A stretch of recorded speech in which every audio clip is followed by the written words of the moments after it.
So, since you saw me last, some time has passed. That's a combination of a lot of things. One, life can get busy if you let it. Two, I don't want to say I've been unmotivated, but my motivation high definitely plateaued a little bit. So what has transpired in the garage since then was I was trying to get the settings on my welder dialed in a little bit better than I was. I was having a lot of wire feed to heat ratio, so I wasn't getting nearly as much wire fed into the bead, into the weld as I would have liked. And a bit more crown than anticipated or trying to get. And I got that sorted, but in that process, I was trying to also reduce the amount of spatter I was getting. Splatter, I don't know, welders tell me. And I just couldn't, like nothing I've tried. I have a Yes welder, which it welds fantastic for what I know about welding, and I've seen plenty of people who know way more than me say they're perfectly fine, good machines, especially for the hobbyists like what I'm doing. I'm not running this thing like a production welder. I'm not running it super heavy duties, cycling. So, and in the midst of all that, my welding helmet's battery died. So then I had to go on Amazon, order batteries, then find the time to come out here, change the batteries, yada, yada, yada, blah, blah, blah. So what we can do tonight with what little time I have, just to, again, take that next step forward, just keep taking steps forward, is the engine is pretty much ready to come off of the support that I have it on. But in order for me to feel confident that the mounts will hold the engine well enough for me to then work on the transmission mount, I want to put a little bit more welding on from between the chassis and the brackets. So I want to get at least a few more tacks before I try to lift the engine up. But if I can, I want to run as much weld as I can with the engine in place. Because if I could avoid having to pull the engine all the way out just to do as much weld as I need, that's preferable. Save me a little bit of extra energy, a few more steps. So let me get everything moved into place and let's get to welding.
So now comes the question of, do I want to try to do more tonight?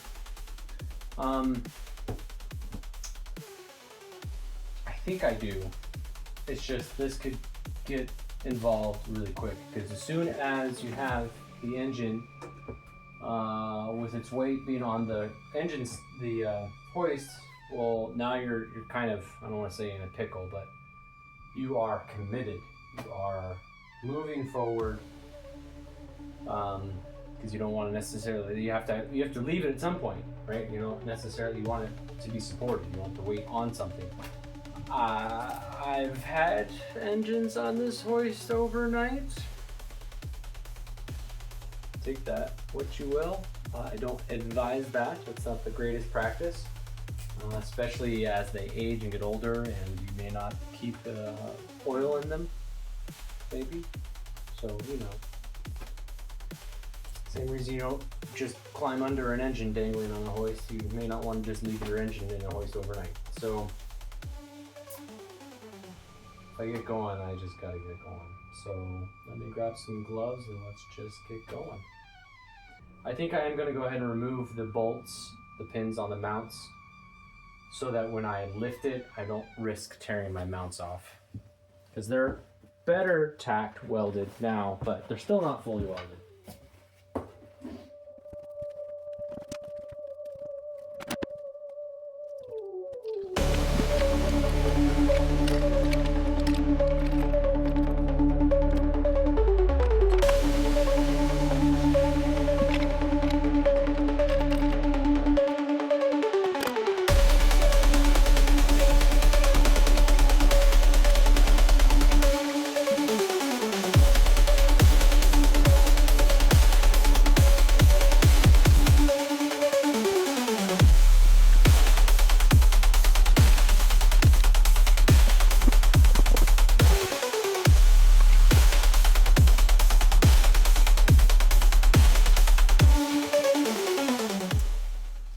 Semi-lied. I'm gonna go ahead, fire up the welder and get a little bit more on the back side of this side mount because I'm a little bit worried about that one. It does take a bit of brunt of the force when you're wrestling it in there. And now that they're physically disconnected, I'm hoping there'll be less heat on the bushing, so I can get a little more heat in there.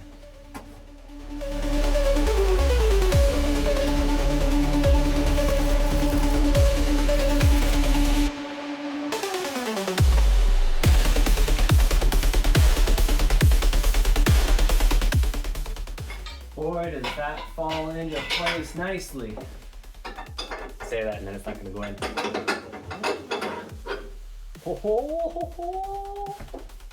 All the way through. So what I just did there, because you can't see, was I got one side, the easy side, which has piles of visibility and space and everything. I got that one lined up and just shoved it through and then used that as the rotating axis to then lower the other side down. And I could watch the hole in the chassis side and then wait for the pin to just line up and then stop the hoist and line straight up. Now, we put the nut on. Let's see if they hold. I should turn this on and see how much weight we're putting on. So right now I'm at 0, so I only know how much I'm removing, but it's still the same. Basically, I need to get that to at least 200 before these things are actually holding. Minus 2, 3, 5. We've got 10 pounds on the mounts. Long ways to go. 11. I seem to have stabilized at 11. That's good. More. 25, 30.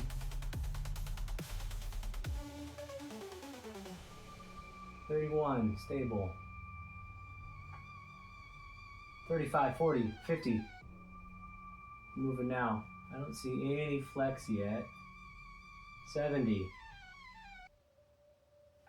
I'm gonna stop right there. I'm at 78. Just give her a wiggle.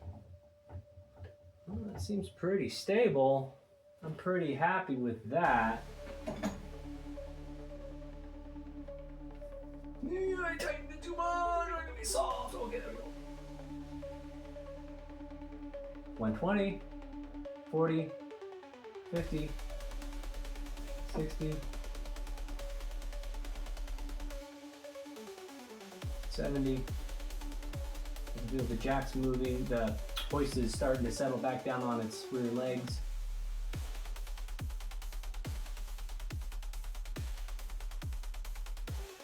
It's always nerve-wracking how the hoist kind of rotates and pitches. 185, 190. And you're settling in the bolt.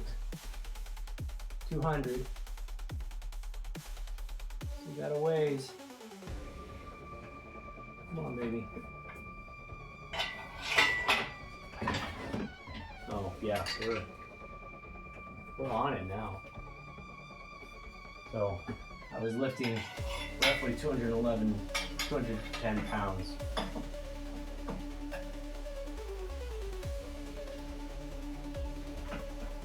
Took 209.71 pounds to hold it up with the rear transmission jack in place. So there we are, SEMA ready. Oh, we got a long ways to go.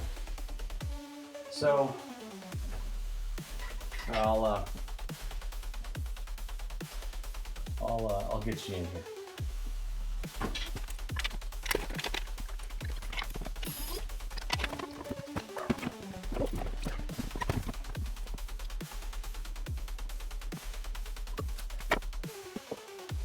All right, so engine mount, nut on the back, bolt on the front, bolt on the front, nut on the back.